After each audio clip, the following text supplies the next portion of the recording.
Sir यांना मी विनंती करतो की त्यांनी या ठिकाणी राजसाहेबांना घेऊन रंगमंचावरती यावं।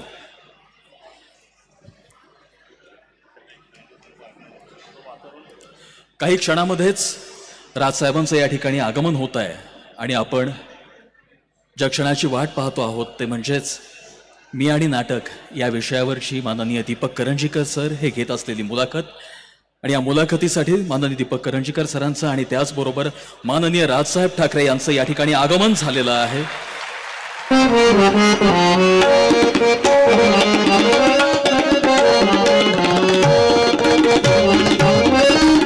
मी माननीय राजसाहेब ठाकरे सरांना आणि भाऊसाहेब भोईर सरांना विनंती करतो की कृपया आपण नटराज पूजन या ठिकाणी करावं आणि त्याचबरोबर या ठिकाणी आजची मुलाखतकार माननीय दीपक करंजीकर सर हे सुद्धा या ठिकाणी उपस्थित आहेत।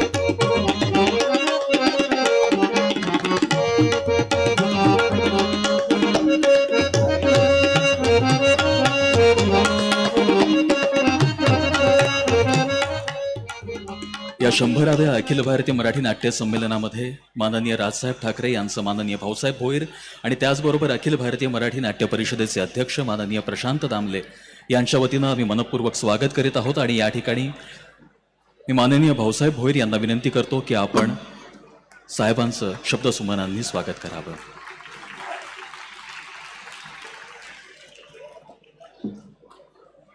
नमस्कार। अखिल भारतीय मराठी नाट्य परिषदेच्या 100व्या संमेलनाच्या निमित्तानं सर्वांनाच आकर्षण असलेले किंबहुना पिंपरी चिंचवड शहरातील ह्या कार्यक्रमाला खऱ्या अर्थानं जो आपण सांगता जो अलौकिक ऐतिहासिक अशा पद्धतीचा ज्यांच्या उपस्थितीने होत आहे ते आदरणीय राजसाहेब यांचं मी पिंपरी चिंचवड शहरातील तमाम रसिकच्या वतीनं मनापासून हार्दिक स्वागत करतो।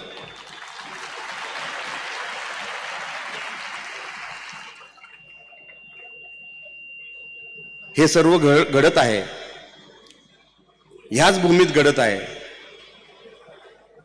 राजसाहेब ही मोराच्या गोसावीची पदस्पर्शानं पुण्यित झालेली ही भूमी आहे। गणपती बाप्पा मोरया म्हणजे आमच्या चिंचवडचं नाव घेतल्यानंतरच गणपतीचं नाव पूर्ण होतं असा ही भूमी आहे। कदाचित त्या भूमीच्या पवित्रपणामुळं आम्ही गेली 28 वर्ष राजसाहेब ही शाखा काम करीत आहे आणि 28 वर्ष काम केल्यानं सातत्य असल्यानं त्या पुण्याईचा भाग म्हणून 100वं नाट्य संमेलन आम्हाला मिळालं। आणि सर्वात महत्त्वाचं म्हणजे आपण आमचं हे निमंत्रण स्वीकारलं।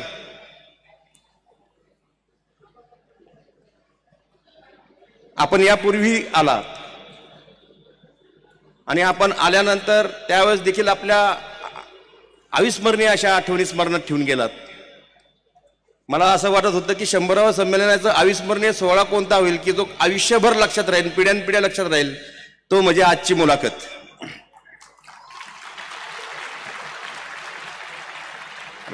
राजकीय पटलावर अनेक घडामोडी घडत असतात, राजकारण होत असतं। काही व्यक्ती राजकीय दृष्टिकोनातून वाटचाल करत असताना निश्चित ओळख निर्माण करतात। पदांच्या माध्यमातून मोठी मोठी पदांच्या माध्यमातून स्वतःची स्वतंत्र ओळखही होते, परंतु पद गेल्यानंतर नावं देखील कालबाह्य होतात। पण काही व्यक्ती या महाराष्ट्रामध्ये अशा आहेत की ते व्यक्ती नसून महाराष्ट्राचा विचार म्हणून पुढे येत असतात। मग बाळासाहेब ठाकरे असतील, अटलजी असतील त्यांच्या भारतरत्न म्हणून, पु ल देशपांडे असतील, आचार्य अत्रे असतील, आदरणीय पवार साहेब असतील, यशवंतरावजी चव्हाण साहेब असतील, परंतु या पुढच्या कालखंडामध्ये आमच्या पिढीचे नायक म्हणून विचार म्हणून राजसाहेब असतील, राजसाहेब आहेत। कारण का मी राजकीय क्षेत्रात काम करत असल्या कारणानं हे मी ह्याच स्टेजवरच बोलू शकतो, परत मला संधी नाही। म्हणून राजसाहेब मी अंतःकरणापासून आपल्याला माझ्या शहरासाठी तुम्ही आला आणि या शहरात आलात आम्ही खरंच उपकृत झालो. आपले सदैव आम्ही तुमच्या ऋणात राहू. आणि निश्चितपणे मी आपल्यासमोर एवढं बोलण्याची देखील संधी भविष्यामध्ये मिळेल की नाही शंका नाही, परंतु मी आज मात्र संधी घेतली कारण का 100व्या संमेलन मला अधोरेखित करायचं होतं. अशा पद्धतीनं मी आपलं तमाम माझ्या शहरवासियांच्या वतीनं, पिंपरी चिंचवडकरांच्या वतीनं आपलं मनापासून अंतकरणापासून स्वागत करतो. व आपण दीपकजींना मी विनंती करतो की आपण पुढील सूत्र हाताळावीत. धन्यवाद. फक्त जाता जाता ज्या भूमीनं आपल्याला हे संमेलन दिलं त्याचा एक नाव घोष होणं अत्यंत गरजेचं आहे. बोला गणपती बाप्पा मंगल मूर्ती मोरया म्हणजेच पिंपरी चिंचवड. नमस्कार. आदरणीय राज साहेबांचं या मुलाखतीकरता स्वागत. खरं तर राजसाहेब ठाकरे यांची ओळख एक फायर ब्रँड राजकीय नेता अशी आहे, पण हा माणूस हिमनगासारखा आहे. एक अष्टमांश हिमनग आपल्याला दिसतो, 7 अष्टमांश दिसत नाही. किती लोकांना माहिती आहे की तरुणाईच्या हृदयावर स्वार असलेला हा नेता एक अत्यंत विचक्षण असा संगीतकार आहे, व्यंगचित्रकार आहे, अर्कचित्रकार आहे, अभिजात कलेची पालखी वाहणारा कलावंत आहे, अत्यंत चोखंदळ आणि व्यासंगी असा वाचक आहे, निर्माता आहे. अष्टपैलू वगैरे शब्द आपण वापरून गुळगुळीत केलेत, पण असा हा एकमेव राजकारणी नेता आहे ज्याच्या आयुष्याला कलेचे पैलू आहेत. एखाद्या साहित्याची आवड असणं वेगळं आणि आकलन असणं वेगळं. एखाद्या चित्रशिल्पाची खूप त्याबद्दल प्रेम असणं वेगळं आणि त्याचं आकलन समज असणं वेगळं. राज ठाकरे, मला आत्ता असं वाटतं की तुम्ही महाराष्ट्रातले एकमेव राजकीय नेते आहात ज्यांच्या कलेबद्दलची किंवा समज, आकलन, त्याबद्दलचं प्रेम, त्याबद्दलचा सगळा ओढा हा इतर कुठलाही राजकीय नेता मला आत्ता दिसत नाही की जो आहे. आणि ते सगळ्यात मोठ्या आशेचं स्थान आहे. आणि असा कलासक्त माणूस नाट्यसंमेलनात असणं ही आपल्या जमेची बाजू आहे. कारण या व्यासपीठावर कालपासून खूप राजकारणी वावरून गेलेत, अजून येतील, पण इथे एक फक्त कलेवर निस्सीम प्रेम करणारा माणूस आहे. त्यामुळे तुमचं मनापासून स्वागत. असं म्हणलं जातं की मराठी माणसाचं पहिलं प्रेम नाटक, हे सगळं वाक्य आपण नेहमी ऐकतो. आपल्याला नाटक आवडतं किंवा एखाद्या अभिनयावर आपल्याला आपलं प्रेम आहे याची पहिली जाणीव तुम्हाला कधी झाली?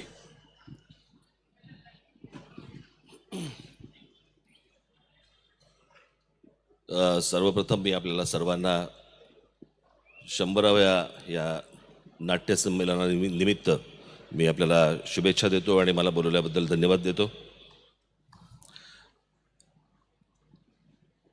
खरं तर मला हुरहुर होती की दुपारच्या जेवणानंतर समोर कोणी असतील का, की मी आणि करंजीकर दोघेच गप्पा मारून घरी निघून गेलो. परंतु आपण सर्वजण इथे इतक्या मोठ्या संख्येने उपस्थित आहात त्याबद्दल मी आपला मनापासून आभारी आहे.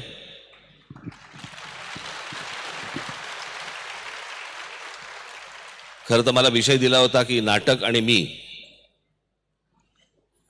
खरं तर मी थोडासा बदलायचा विचार करत होतो की मी आणि माझी नाटकं. तो जास्ती रंगला असता असं माझं मत आहे, पण आता रसच नसेल ह्यांना तर मी तरी काय करणार.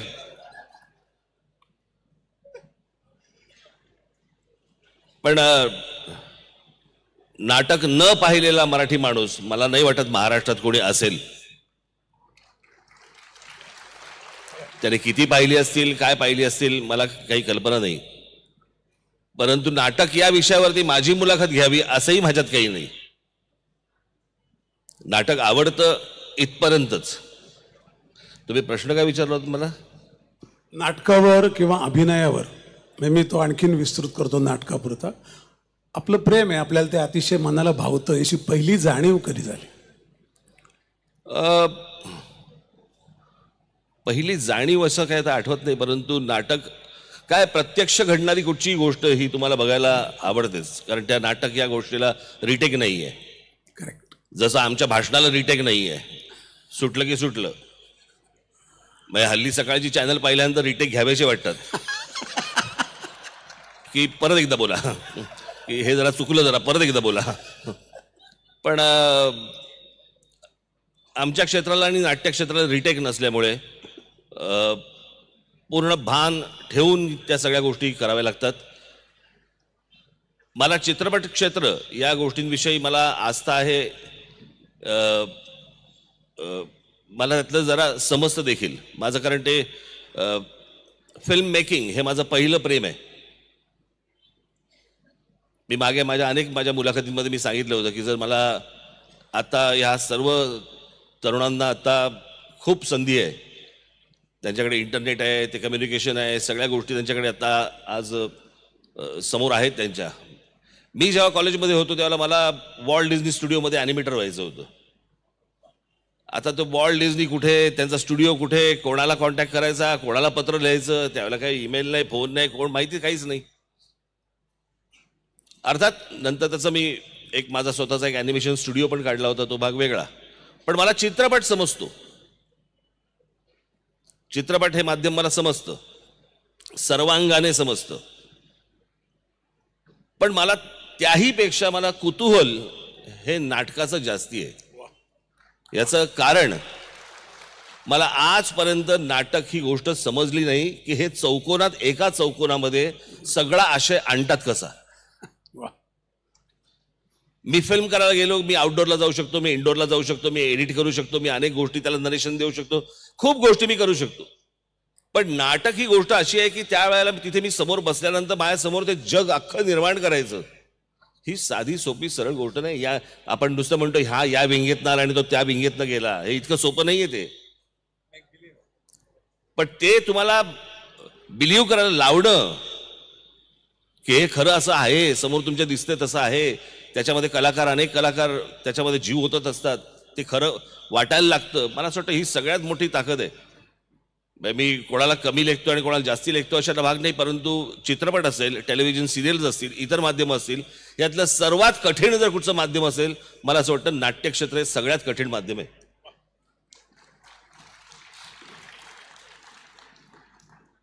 अजून एक कॉमन दुवा आहे, मराठी माणसांच्या असण्यावर नितांत प्रेम असणारा हा नेता आहे.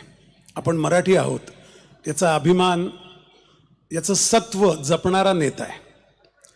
गंमत अशी आहे की देशातल्या नाटकाची सुरुवातच महाराष्ट्राने केली.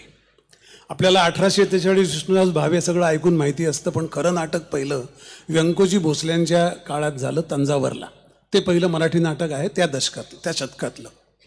पण गंमत अशी आहे, देशातलं पहिलं हिंदी नाटक पण मराठी माणसाने केलंय. त्याचं नाव बळवंत मराठे, तो मिरजेचा होता. म्हणजे देशातलं हिंदी नाटक, हिंदीत तिथे गेले, हिंदीतलं बघितलं आणि हिंदीत नाटक लिहावंसं वाटलं, कारण या लोकांना मराठी कळणार नाही, यांना पण नाटक दिलं पाहिजे. म्हणजे मराठ्यांचा इतिहास जर पाहिला तर नाटक ते अटोक असा एवढा इतिहास आहे तो. हो, अटकेबार झेंडे फडकवले आम्ही आणि नाटकात पण पुढे. पण मला एक नेहमी असं म्हणावंसं वाटतं की ज्यांचं पूर्वदिव्य भव्य असतं असं म्हणतं ना, त्यांचा रम्य भावी काळ, तर ही म्हण खोटी ठरायला लागली आहे का? म्हणजे इतका मोठा इतिहास, हे सगळं बोलायचं ना, आत्ता अवस्था अशी. मी माझं कालच या विषयावरती माझं भाषण झालं की मला महाराष्ट्रातला आपला मराठी माणूस महाराष्ट्राचा इतिहास विसरत चाललेला आहे.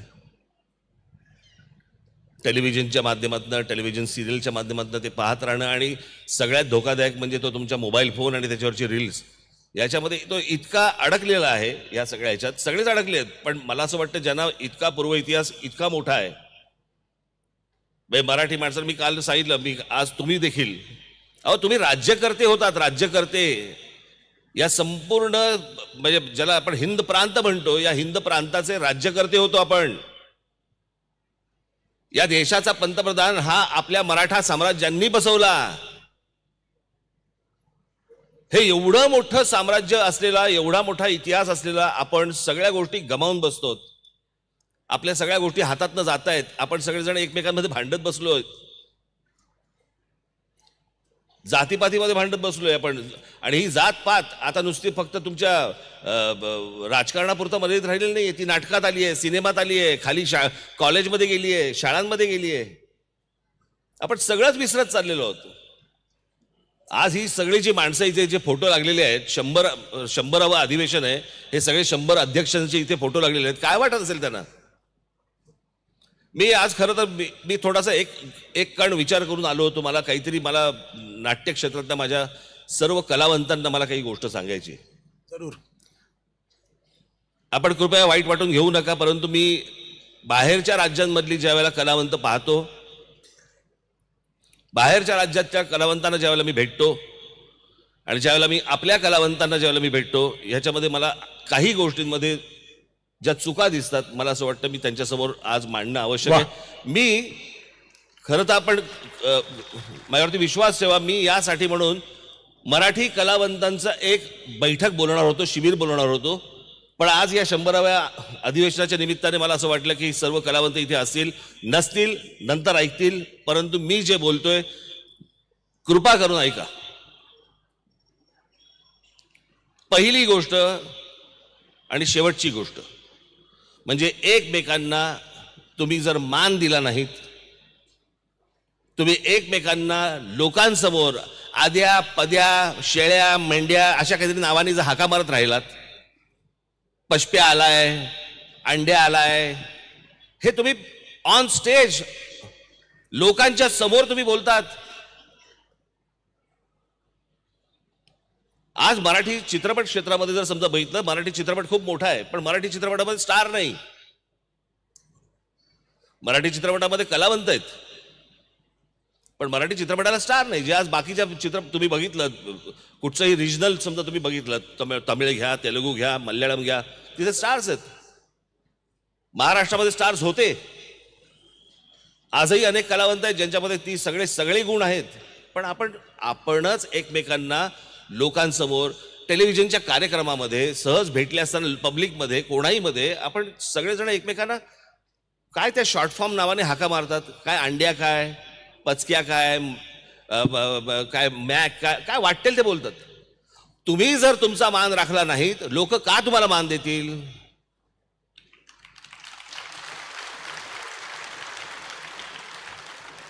मी अनेक ठिकाणी बघितलेलं आहे, रजनीकांत आणि इलायराजा तिकडचे साऊथ मध्ये खूप मोठे संगीतकार होऊन गेले आहेत, म्हणजे रात्री एकत्र बसून दारू पित असतील, पण ऑन स्टेज आल्यानंतर इलायराजा सर आणि रजनी सर, कमला सर, प्रत्येकाला ते आदराने हाक मारतात.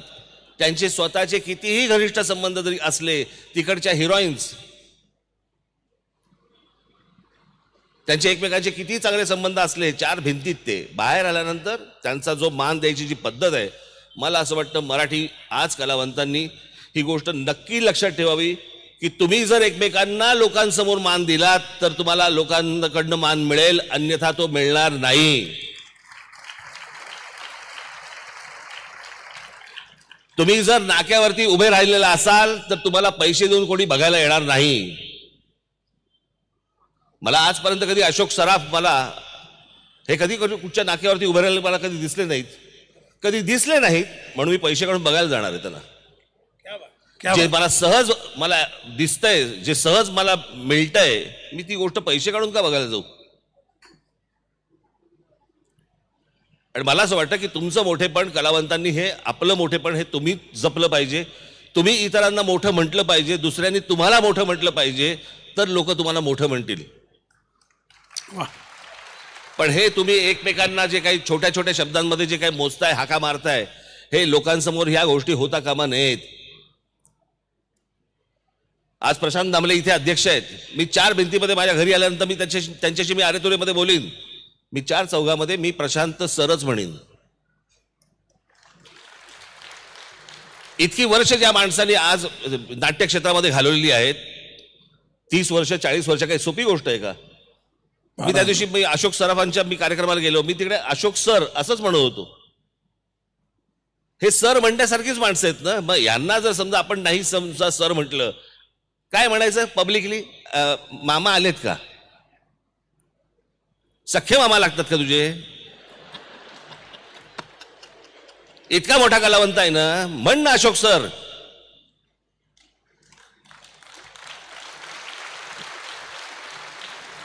कशासाठी म्हणून ही आपुलकी जी आहे ही आपुलकी तुमच्या चार भिंतीत ठेवा, घरात ठेवा. लोकांसमोर ज्या वेळेला याल त्यावेळेला तुम्ही एकमेकांना मान देऊनच बोललं पाहिजे. तरच मला असं वाटतं या नाट्य क्षेत्राला आणि चित्रपट क्षेत्राला पुढे काहीतरी चांगलं भविष्य आहे. त्यांची साधी साधी दक्षिणे तुम्ही साधी साधी लोक घ्या आत्ता आलेली. खरंय. कसे नम्रपणे बसलेले असतात, कसे त्यांच्याशी वागत असतात, कसे बोलत असतात, एकदा त्यांना ऑब्झर्व करा. अदब असतं. खरंय. आपल्याकडे कोणी येतंय, खांद्यावर हात टाकतंय, काही बोलतोय, काही चाललंय, सगळेच करतात असं काही माझं म्हणणं नाही. परंतु मला असं वाटतं की जे काही मी आजपर्यंत पाहिलेलं आहे ते हेच पाहिलंय आणि याच्यात सुधारणा होणं गरजेचं आहे.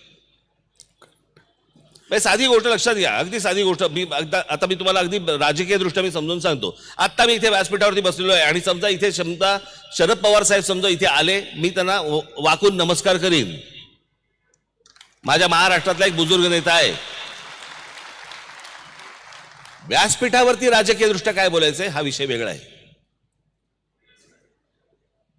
मला असं वाटतं की तुम्ही उलट करतात.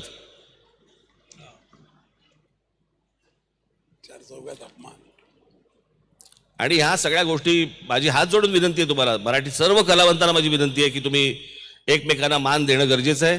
संपूर्ण नावाने हाक मारणं तुम्ही गरजेचं आहे. त्याच्या काय त्याची वर्ष किती गेली आहेत त्याच्याप्रमाणे तुम्ही त्यांना सर म्हणणं किंवा काय म्हणणं हे गरजेचं आहे. अरुण सरनाईक यांना मला नाही आठवत अजून कोणीतरी आरू बिरू हाक मारलेली. मला नाही आठवत कोणी श्रीराम लागूंना शिरू किंवा काही अशी हाक मारलेली. लागू साहेब आलेत किंवा लागू सर आलेत आणि त्या लोकांनी देखील तेवढा त्यांचा आप राखलाच होता. मला असं वाटतं आज या कलावंतांनी ही गोष्ट सांभाळणं खूप गरजेचं आहे. अन्यथा ज्या मुंबईमध्ये तुम्ही आज महाराष्ट्रामध्ये आज जिथे हिंदी चित्रपटसृष्टी आहे त्या हिंदी चित्रपटसृष्टीमध्ये मी तुम्हाला एक उदाहरण म्हणून सांगतो. आता हा शेवट मी करून टाकतो या विषयाचा. मी मध्यंतरी एका डिरेक्टरना भेटलो, मला ते भेटले, आम्ही माझे मित्र आहेत ते. एका मी मराठी कलावंताबद्दल बोललो.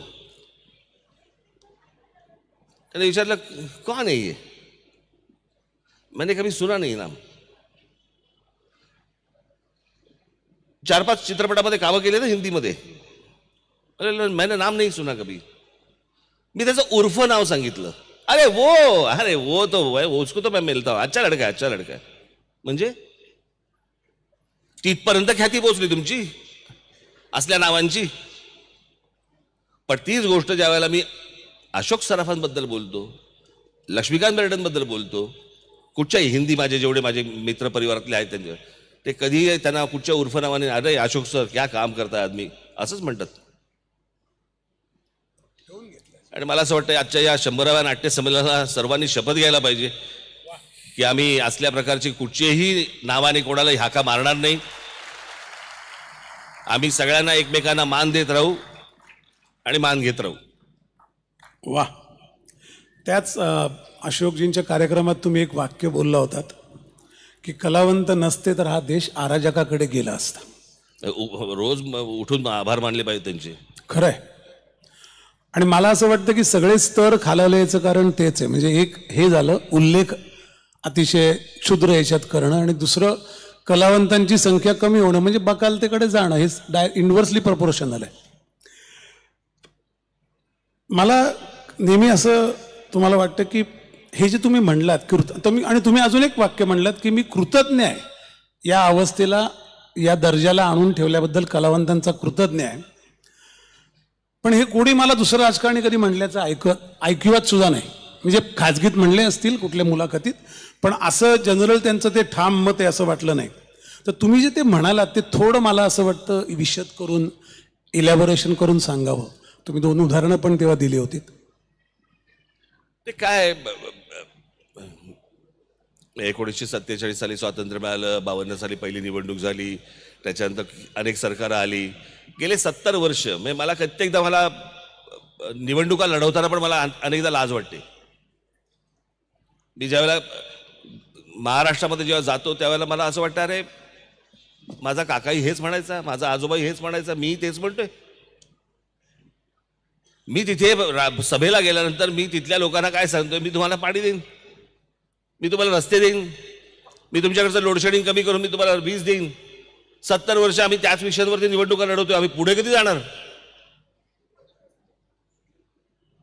आणि या सगळ्या परिस्थितीमध्ये विचार करा, जर आपल्याकडे कलावंत नसते, चित्रकार नसते, शिल्पकार नसते, कवी नसते, लेखक नसते, कलाकार बाकीचे चित्रपट कलाकार असतील, नाट्य क्षेत्रातले कलाकार असतील, गायक असतील, ही मंडळी जर समजा नसती, या देशात कधीच अराजक आलं असतं. आज आपल्या बाजूला असलेल्या पाकिस्तानची अवस्था आपण बघतो. आज ह्या सगळ्या तुम्हा लोकांमध्ये हा देश गुंतून पडला. तुमच्यावर त्यांनी प्रेम करतो, तो प्रेम करत आला, तो गुंतून पडला, म्हणून या बाकीच्या गोष्टींकडे दुर्लक्ष झालं. वा, ते आत्मभान आणि असलं. त्याच्यामुळे मी नेहमी मी तुम्हाला सगळ्यांचे मी खरंच आभार मानत आलो की ही मंडळी जर समजा नसती तर या देशात काय झालं असतं. आज तुम्ही मला सांगा, संध्याकाळच्या टेलिव्हिजन सिरियल्स बंद करून टाका, काय आक्रोश होईल तुम्ही बघा एकदा. निरस होईल, पूर्ण निरस होईल सगळं. खऱ्या सासूसुनांमध्ये लागतील. मग तिकडे दुर्लक्ष झालंच असेल ना सिरियलमुळे. तुम्ही अजून एक तुमच्याबद्दल सांगायचं, आणि मी मुद्दामून या गोष्टी मांडतोय मुलाखत असली तरी. सत्ता असो नसो, कलावंतांच्या पाठीशी उभे राहणारे तुम्ही एकमेव नेते आहात. आणि हा मुलाखतीचा विषय म्हणून मी बोलत नाही, मला तोंडावर काही स्तुती करायची गरज नाही. मला असं जाणवलंय, आणि मी तर अनेक वर्ष परदेशात होतो, आल्यावर जाणवलं, तर काही प्रॉब्लेम असतील कुठल्याही कलावंताचे, तुमच्याकडे लोक येतात. याचं मर्म काय असेल? म्हणजे तुम्ही कामं करतात हा भाग आहे, पण यावंसं वाटणं इथे त्याची सुरुवात आहे मला वाटतं. आणि ती वाटत नाही इतर कोणाबद्दल, किंवा ते होईल असं वाटत नाही. ते आता मी काम करतो, पण त्यांना काय यावंसं वाटायचं उत्तर नाही माझ्याकडे. असं तुमच्या म्हणजे एक त्याच्या विचारात असेल ना. त्यांचा विषय संपल्यावर थोडासा चार गोष्टी जरा जास्ती बोलत असतील त्यांच्याबरोबर म्हणून. नाही इतकंच नाही, मला माहीत नाही. मला असं नाही आहे, मला असं वाटतं बाकीच्याही इतर राजकारणाकडे कलावंत जात असतील ना, अशातला काही भाग नाही. तिथेही कामं होत नसतील अशातलाही भाग नाही आहे. कलावंत किंवा कला ह्याच्याबद्दलच्या फक्त माझ्या जाणीवा जाग्या आहेत एवढं निश्चित. हा भाग तो रिफ्लेक्ट होतो. आणि मी प्रत्येक वेळा मी विचार करत असतो, मी भाषण करताना पण विचार करतो, मी भाषण द्यायच्या अगोदर पण मी विचार करत असतो.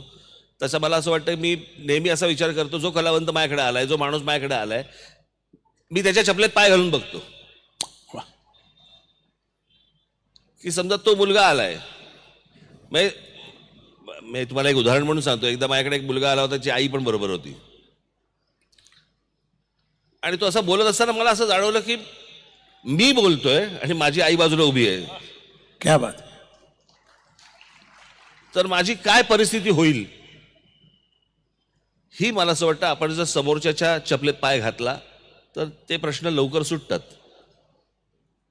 आणि म्हणून म्हटलं होतं ना की तुमच्या जर जाणीवा जाग्या असतील तर त्या गोष्टी होतात. आणि काय बघा, मुळात पहिली गोष्ट सरकार आहे, ते काय कोणाचं सरकार नाही आहे. आज ह्यांचं आहे, उद्या त्यांचं असेल, परवा दुसऱ्या कोणाचं असेल. प्रश्न असा आहे की लोकांच्या टॅक्सवरती हे सरकार चालतं आणि लोक तिथे कामासाठी येतात. लोकांचा टॅक्स लोकांना परत करायला तुमच्या बापाचं काय जातंय? आणि मला असं वाटतं की ती गोष्ट असते, ती सोपी गोष्ट असते. आणि मला ते पाहूया, करूया, बघूया, ते कधी दिवसच येत नाही. मला असं वाटतं, म्हणजे माझं मी ऑब्झर्वेशन सांगतो, स्टार यार कलाकार ही तुमची हे आहे. म्हणजे मला असं वाटतं की एक त्यातला मित्र आहे ना, तो तुमचा जिवंत असतो. लोक येतात तेव्हा आपलेपणाशिवाय कोणाला जावंसं वाटत नाही. सरकारी अधिकाऱ्यांकडे लोक जात नाही, याचं कारण ते आहे, त्यांच्याला माणूस तेवढा हे नसतो कदाचित लोकांना वाटेल असा, तो तुमचा असं मला वाटतं. दुसरा एक वैयक्तिक मित्र आलेले जे नाट्य कलावंत वगैरे असतं, मी मित्र पटकन करून घेतो, मैत्रिणी नाही. अगदी खरं, मैत्री नाही खरं. लता मंगेशकर आणि तुमचा, म्हणजे मी नाटक आणि मीच्या मुद्दामून बाहेर जातोय, कारण कलासक्त राज असा खचदर माझ्या डोक्यात हे होताच. लता मंगेशकरांनी तुमचे फारच जवळचे संबंध होते. म्हणजे मला जे माहिती आहे की त्यांच्या नोटेशन्स त्यांनी तुम्हाला एका मखमली पेटीत घालून तुमच्याकडे ठेवायला दिल्या आहेत. आज हे फार फार मोठी गोष्ट आहे. ते समोरचा माणूस तसा असल्याशिवाय कोण देणार नाही. त्याच्याबद्दल थोडं सांगाल का, त्या रिलेशनबद्दल, त्या सगळ्या अवकाशाबद्दल?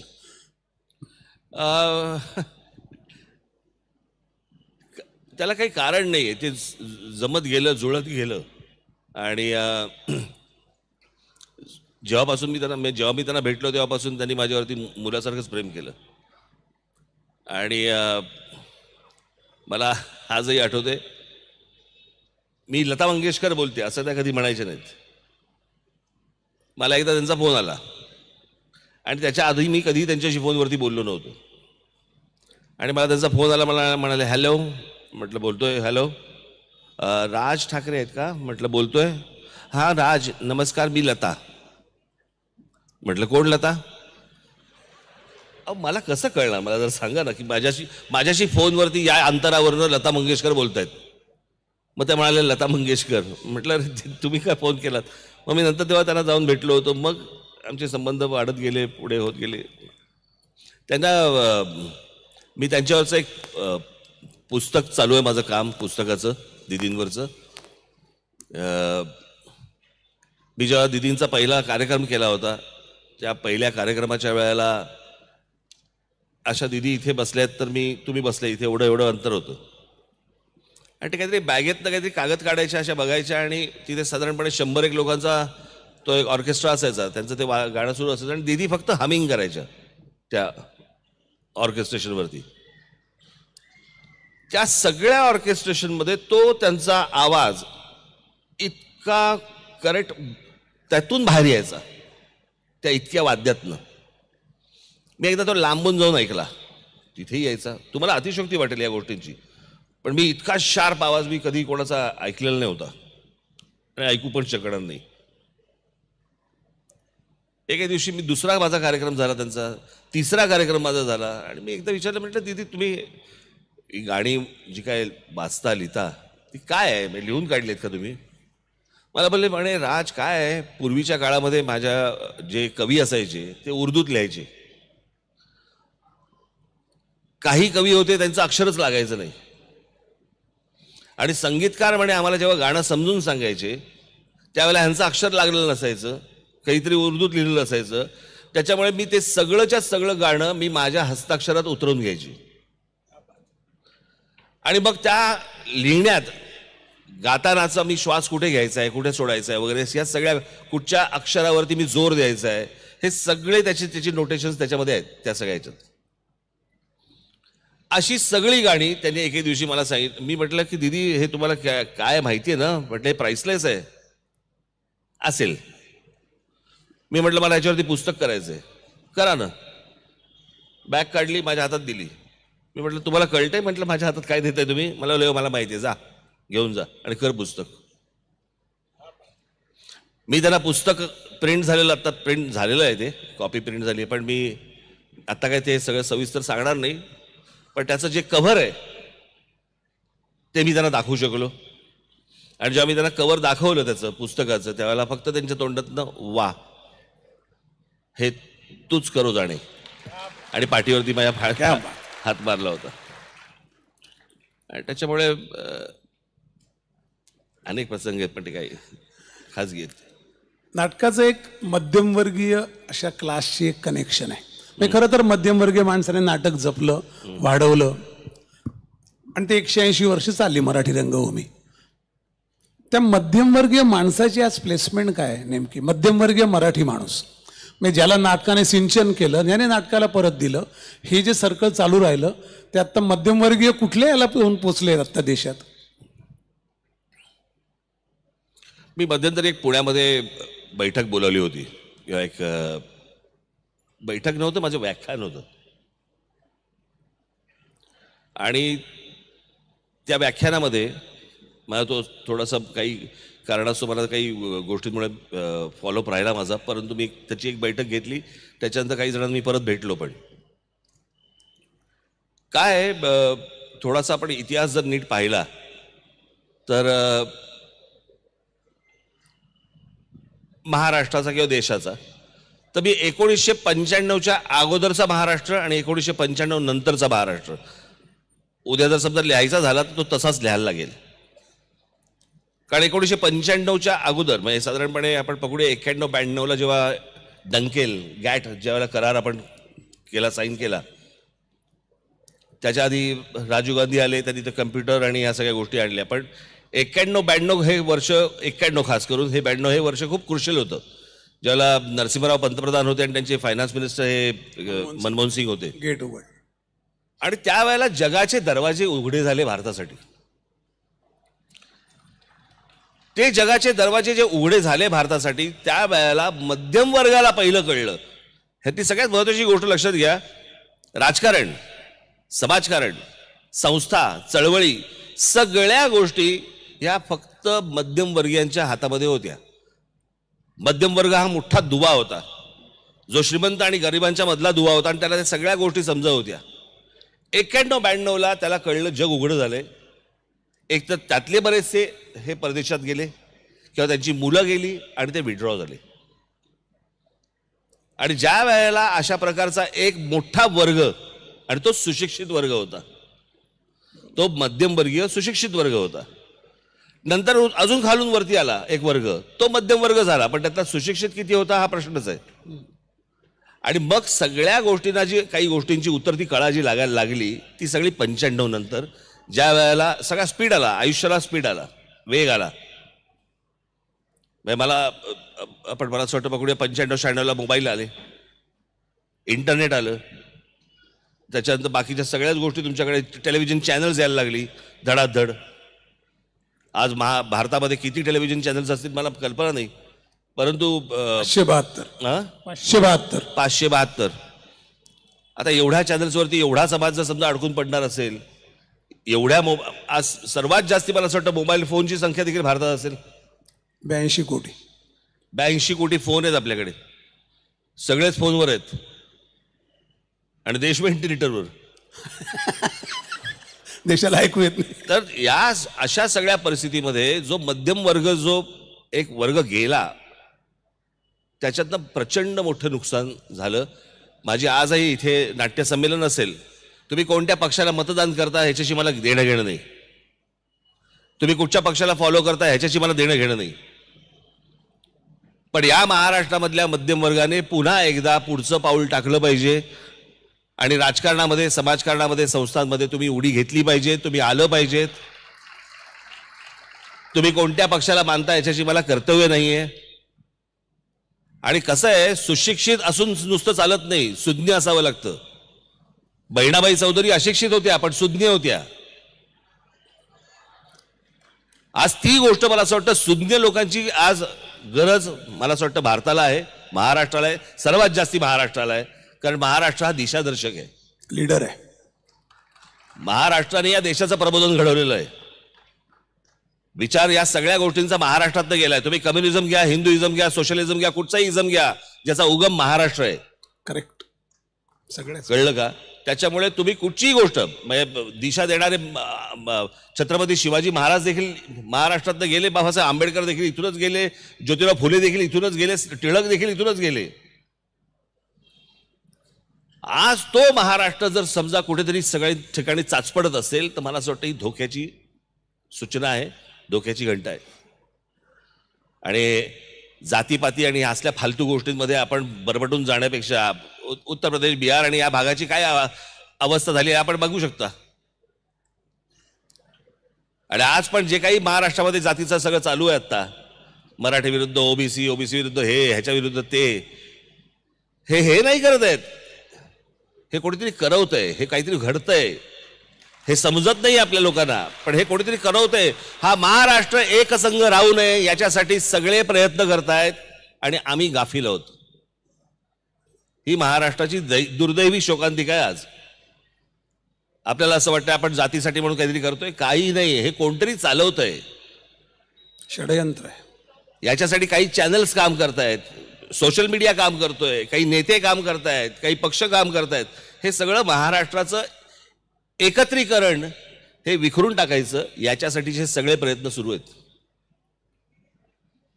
आणि मला असं वाटतं महाराष्ट्रातल्या मराठी माणसाला जर समजा आजही भान येणार नसेल या गोष्टींचं, आणि त्याच्यात आमच्या देशातले, राज्यातले जे सगळे काय नेते मंडळी आहेत मशगूल आहेत त्यांच्या सत्तेत, महाराष्ट्र म्हणून कोणी विचार करायला तयार नाही. कधीतरी महाराष्ट्रावरची पुस्तकं खरंच काढा आणि एकदा वाचा, मग कळेल आपली काय ताकद होती, किंवा रादर आज ताकद आहे आपली. सगळ्या गोष्टींमध्ये महाराष्ट्र हा पुढारलेला आहे. मला अनेकदा ते मागे एकदा ते हे बोलले होते नाही का, कोण तुमचे एक राज्यपाल होते, की इकडचे जर समजा गुजराती मारवाडी हे जर समजा महाराष्ट्र सोडून गेले, महाराष्ट्र सोडून गेले तर काय होईल महाराष्ट्राचं. मी म्हटलं पहिल्यांदा ते त्यांचं राज्य सोडून आले का हे पहिलं विचारा ना त्यांना.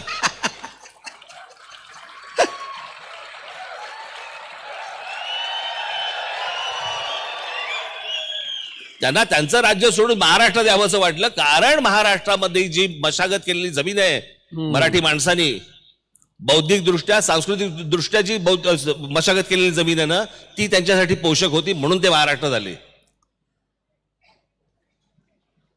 जा सांगा म्हणून, जातील का बघा, जाऊन करतील काय जाऊन. मला अजूनही कळलेलं नाही ते बुलेट ट्रेनचं. 2 तासामध्ये का 2 तासात काहीतरी मुंबईवरनं अहमदाबादला 2 तासात जाणार. काय करणार, जाणार ढोकळा खाणार परत येणार, काय करायचं काय.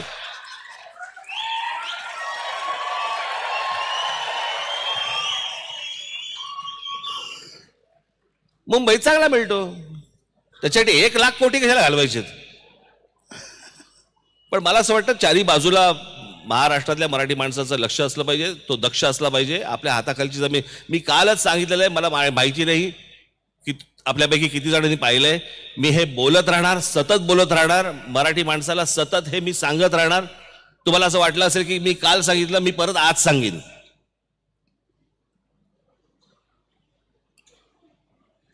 आपण ज्याला जगामध्ये आपण ज्याला इतिहास म्हणतो, आम्ही जो इतिहास वाचला जे सांगतो, तो संपूर्ण इतिहास हा भूगोलावरती अवलंबून आहे.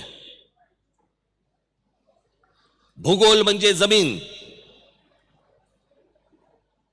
तुमची जमीन ताब्यात घेणं,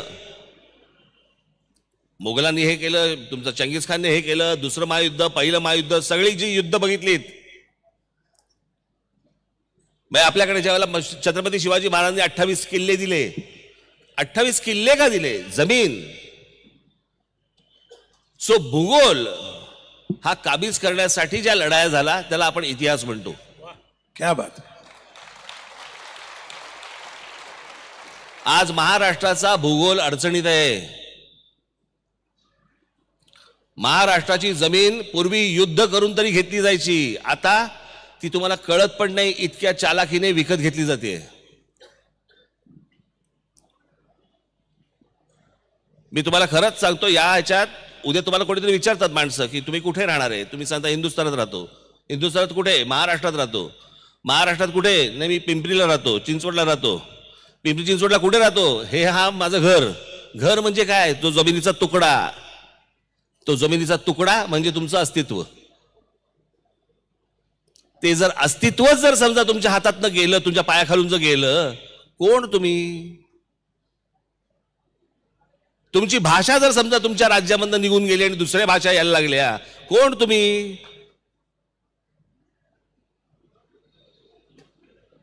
आपण जातीपातीमध्ये इतर गोष्टींमध्ये इतके मशगूल झालो की आपण आपलं स्वतःचं काय आहे हेच हरवून बसलो.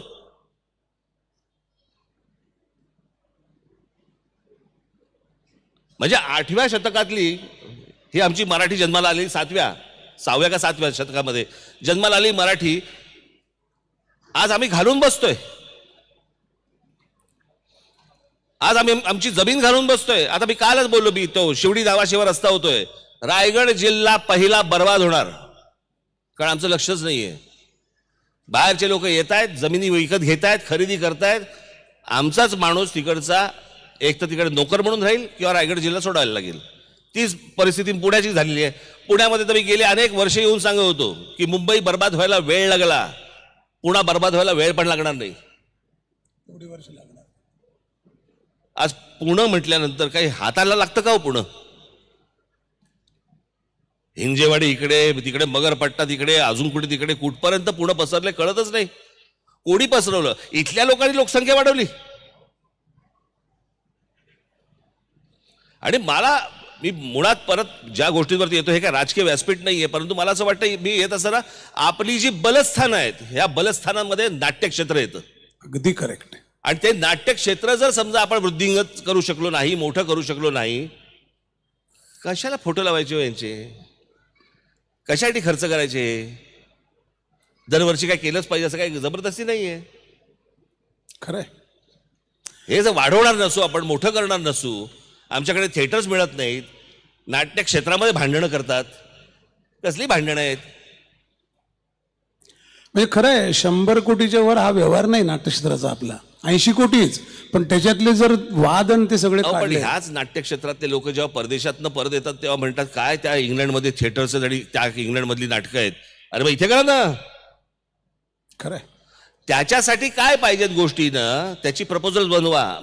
मी इनिशिएटिव्ह घेईन, सगळ्या राजकारण्यांना एकत्र करीन आणि आपण हे नाट्यक्षेत्र मोठं करू. वा वा वा. अतिशय आवश्यक गोष्ट तुम्ही सांगितली, तो प्रश्नच होता. हे बिघडलं कारण ती मशागत थांबली. मशागत करणारं नाटक आहे. साधी गोष्ट, मी काय तुमच्या CSR फंड, कॉर्पोरेट सोशल, याच्यातनं मी नाशिकच्या एका बागेसाठी, एका ह्याच्यासाठी मी रतन टाटांकडनं 15 कोटी रुपये आणले. बोटॅनिकल गार्डनसाठी. एवढे उद्योगपती महाराष्ट्रामध्ये आहेत, हे CSR फंडामधून करोडो रुपये देऊ शकतात. इच्छा आहे का?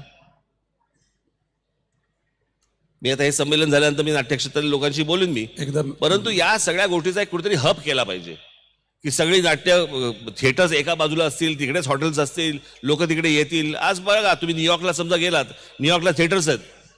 अमेरिकेतनं सगळीकडनं माणसं विमानाने नाटक पाहायला येतात, 2 दिवसासाठी शनिवार रविवार येतात, परत जातात. पण ते नाटकच इतकं मोठं करतात. मला असं वाटतं की मोठा विचार महाराष्ट्राने पुन्हा एकदा करायला सुरुवात केली पाहिजे. छत्रपतींच्या रूपाने आपला त्यावेळेला मोठा विचार झाला, त्याच्यानंतर अनेक लोकांनी त्याचा महाराष्ट्राचा मोठेपण जागवलं, गाजवलं. आज ही गोष्ट मला असं वाटतं आपल्या हातामध्ये आहे. करूया. नाटक द्रष्ट असतं. लखोबा लोखंडे नाटकात किती वर्षापूर्वी आले आणि आता तो मी नव्हेचे वेगवेगळ्या स्तरावरचे आविष्कार आपण बघतोय. ते नाटक तुम्हाला सांगतं बहुधा 20-50 वर्षांनी काय कोसळणार आहे. म्हणूनच त्याच्यासाठी इतिहास वाचायचा असतो. अनेक लोक असे झाले. काय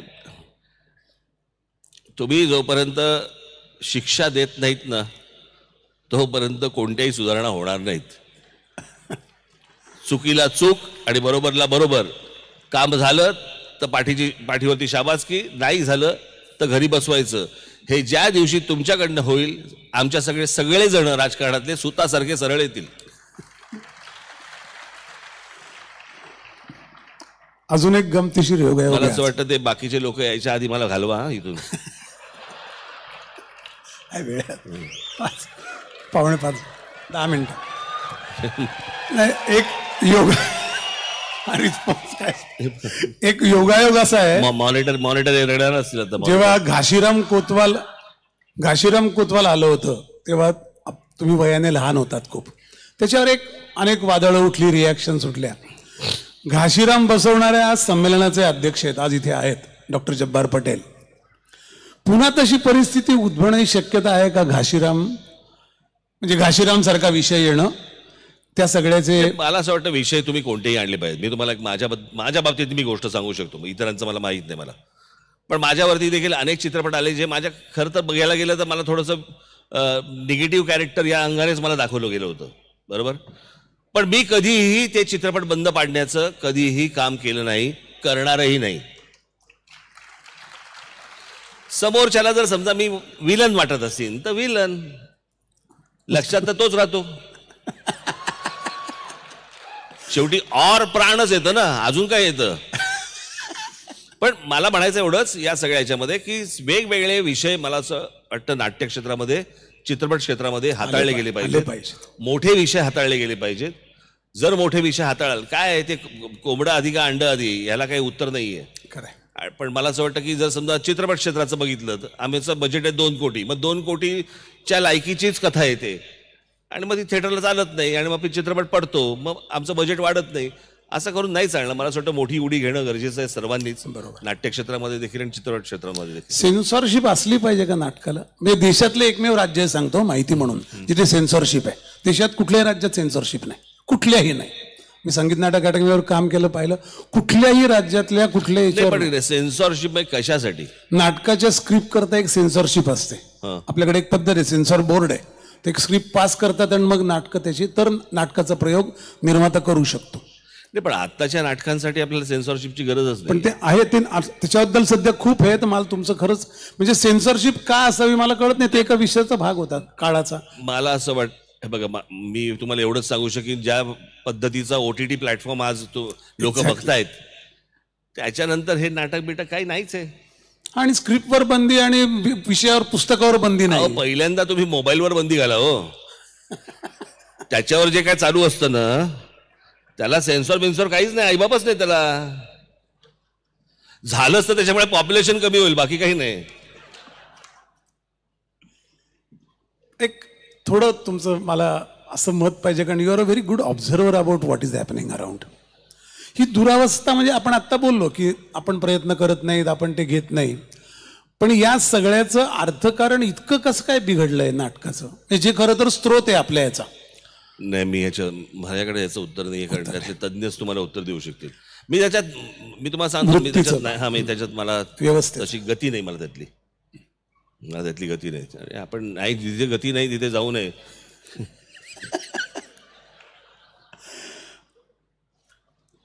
थोडे आवडता नाटककार कोण तुमचा? अनेक असतील, पण एक लक्षात राहिलेलं असतं. आवडता नाटककार, लेखक म्हणून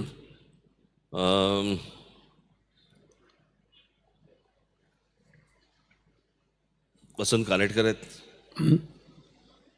PL आहेत, बरेच आहेत असे. खूप बरोबर आहे. खूप असं कुठे यादी सांगत बसू. बरं, एकाचं नाव नाही घेतलं तर लोकांना वाटत जायला माहित नाही. सगळे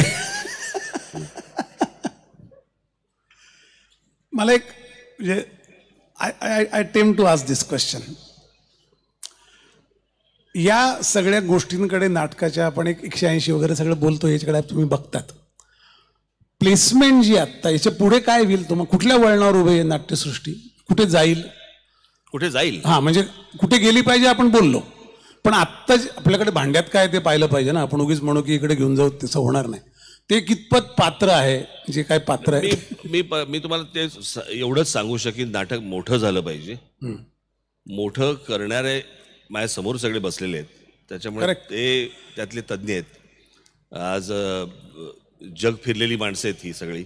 असं नाही की फक्त मुंबई महाराष्ट्रात फिरतायत. त्यांना त्या गोष्टींचं आकलन आहे. सरकारकडनं त्या प्रकारचं जर समजा प्रोत्साहन मिळालं तर मला असं वाटतं की वंडर्स करतील, असं माझं मत आहे नाट्यक्षेत्र आपलं. पण सरकारकडे जावं का मुळात नाटकाने? काय गरज आहे? एक व्यवस्था आहे, जावं ना. का नाही जावं? आपण त्यांची नाटकं नाही का बघत? ती फुकट आहेत. अरे पण म्हणून काय झालं? मग आपण का नाही जायचं? नाही, त्यामुळे त्या यंत्रणेचं एक लागू लांछन उभं राहतं. कशासाठी? म्हणून हे बघा, तो माणूस आत्ता बसलेला आहे तिथे, तो काय कायमस्वरूपी बसलेला नाहीये, आणि त्याच्यावरती आता लोकांनी त्याच्यावरती जबाबदारी टाकली आहे म्हणून तो बसलाय. ही लोकांची जबाबदारी आहे ना. पण त्यांनी लोकांची जबाबदारी सांभाळणं गरजेचं आहे. या लोकांच्या गरजा आहेत, जनतेच्या गरजा आहेत, त्यांनी हाताळल्याच पाहिजेत. पण ते हाताळत नाही असं लक्षात आल्यावर असं आहे की साखर कारखान्यांना पैसे जावेत का न जावेत हा एक वादाचा विषय, नंतर बोलू. पण तिकडे जर समजा 2-2, 5-5 हजार कोटी रुपये जात असतील तर 500 कोटी रुपये नाट्यसंस्थेला यायला काय हरकत आहे? बरोबर. मला वाटतं आपण शेवटाकडे येऊ. एक फक्त अॅनॉलॉजी मला नेहमी वाटते तुमच्याबद्दल मांडायची. मांडतो बुद्धिबळ असतं, त्याच्यात सगळ्यात पॉवरफुल प्यादं असतं वजीर, जे राजकारण म्हटलं तर. पण बुद्धिबळ चालतो राजाच्या नावाने. राजाकडे पॉवर नसते, प्रतिष्ठा असते, आणि पॉवर प्रतिष्ठेला हरवू शकत नाही. पॉवर प्रतिष्ठेचे गुलाम असते. तुमच्यासारखा राजकीय नेता असणं हे आमच्या दृष्टीने प्रतिष्ठेचा विषय आहे ना. खरंच सांगतो, म्हणजे त्या प्याद्यांचे वजीर या उतरंडीत तुम्ही बसत नाहीत, हे खूप चांगलं आहे. कारण त्यामुळे तो खेळ चालू आहे, आणि तो खेळ सगळे एकाच डब्यात जातात शेवटी, राजा हरला की. 2 प्रतिष्ठेचे राजा उरले तर कोणी कोणाला हरवत नाही, प्रतिष्ठा कोणाला हरवत नाही, प्रतिष्ठा दुसऱ्याला पराभूत करत नाही. तर अशा प्रतिष्ठित म्हणजे कलेच्या अर्थाने कलेचं कोंदण असलेल्या, कलेची जाणीव, त्याबद्दलचं मर्म समजणारा असा तुमच्यासारखा राजा नाट्यसृष्टीला खरोखर असला तर आनंद होईल, ही भावना व्यक्त करतो आणि थांबतो. धन्यवाद. धन्यवाद.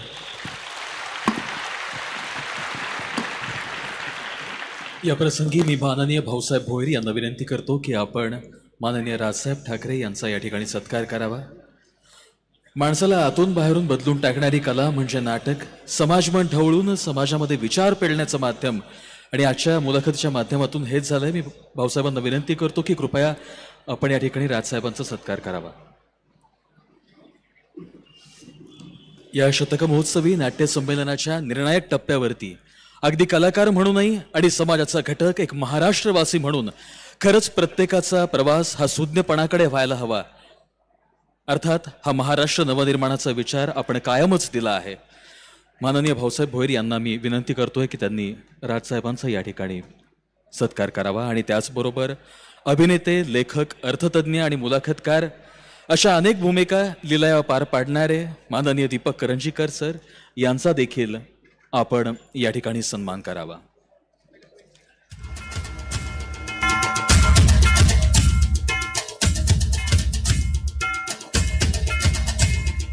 अगदी काहीच मिनिटांमध्ये रंगमंच व्यवस्था होताच आपण 100व्या नाट्य संमेलनाच्या हस्तांतरण सोहळ्यास देखील सुरुवात करणार आहोत.